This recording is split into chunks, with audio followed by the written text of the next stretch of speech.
How to find hidden chats on Snapchat. Hi guys, in this video I'm going to show you step by step that how you can find hidden chats on Snapchat. So let's dive in. So first you have to open your Snapchat app and head over to your messages section. Now here you have these chats over here, and now you want to just first hide a chat. So here this is a chat that I'm going to hide. Just long press on it and then it's going to pop up with this window.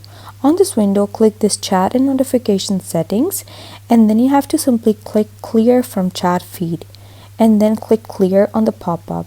It's going to hide the chat.